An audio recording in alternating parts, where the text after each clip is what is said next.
ఉన్నదో ఆ సంపద నుంచి కొత్త రకం పంత ఎంచుకొని కాంగ్రెస్ పార్టీ ఇప్పుడు ట్యాక్స్ వసూలు చేస్తామంటున్నది. అది 55% మన సంపద నుంచి మన పిల్లలకు దక్కకుండా ఇవాళ కాంగ్రెస్ దాన్ని కాజేసేదానికి కుట్రలు కుతంత్రాలు పన్నుతా ఉన్నది.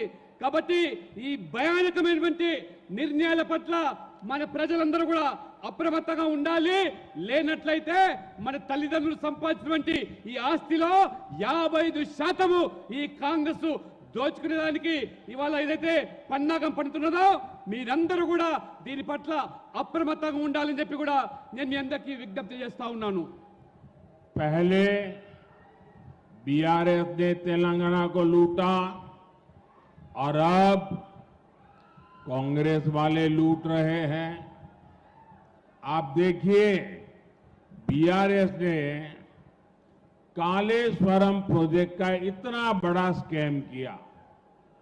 जब कांग्रेस विपक्ष में थी तो सरकार बनने के बाद इसकी जांच करने की बातें कर रही थी, लेकिन जैसे ही सरकार बनी कांग्रेस कालेश्वरम स्कैम की फाइलें दबाकर बैठ गई।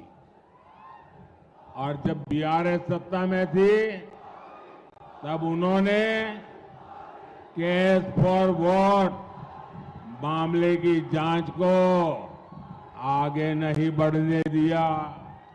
మిత్రులారా, మొదట ఈ రాష్ట్రాన్ని బీఆర్ఎస్ ప్రభుత్వము ఏ రకంగా దోచుకున్నదో మనందరికీ తెలిసిందే. ఆనాడు కాళేశ్వరం యొక్క ప్రాజెక్టు పేరు మీద జరిగిన కుంభకోణము, ఆనాడు ప్రతిపక్షంలో ఉన్నటువంటి కాంగ్రెస్ పార్టీ ఏ రకంగా కాళేశ్వరంలో బీఆర్ఎస్ దోచుకున్నదో ఆ రోజు మాట్లాడినటువంటి ఆ కాంగ్రెస్ పార్టీ ఇవాళ అధికారంలోకి వచ్చిన తర్వాత ఆ కాళేశ్వరం ప్రాజెక్టు సంబంధించినటువంటి ఫైళ్ళన్నీ కూడా తొక్కిపెట్టి ఏ రకంగా ఇవాళ ద్వంద్వ నీతి అవలంబిస్తున్నదో మనమందరం కూడా గమనిస్తా ఉన్నాము.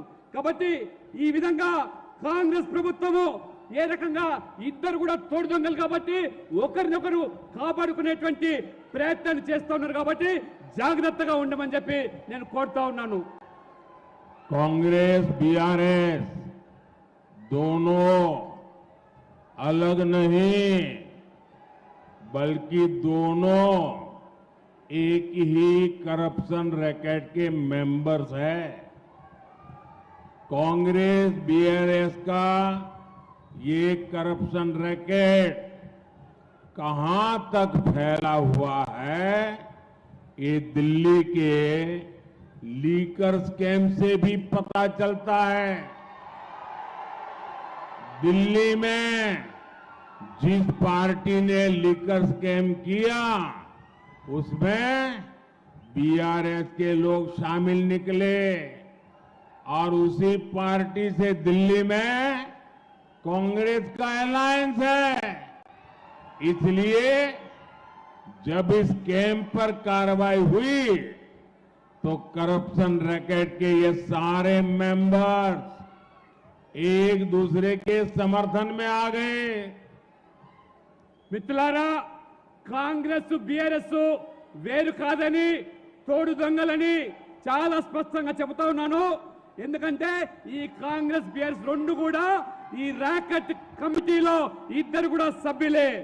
ఢిల్లీలో జరిగిన మద్యం కుంభకోణంలో ఏ రకంగా ఒక పార్టీ అవినీతికి పాల్పడితే ఆ పార్టీతో కలిసి ఈ బీఆర్ఎస్ ప్రభుత్వం ఏ రకంగా మద్యం కుంభకోణంలో పాల్పడ్డదో అటువంటి పార్టీతో ఇవాళ బీఆర్ఎస్ ఆ రకంగా అలయన్స్ లో కొనసాగుతూ ఉంటే మరి కాంగ్రెస్ పార్టీ ఏ రకంగా ఆ మద్యం కుంభకోణంలో ఉన్నటువంటి ఆ ఢిల్లీ పార్టీతో అనుబంధంగా ఉంటే ఇవాళ బీఆర్ఎస్ వేరు కాదనే విషయాన్ని, కాంగ్రెస్ వేరు కాదనే విషయాన్ని తెలుసుకోవాల్సి నేను కోరుతా ఉన్నాను. बीजेपी किसान कल्याण को प्राथमिकता देती है, लेकिन कांग्रेस हमारे अन्नदाता को भी धोखा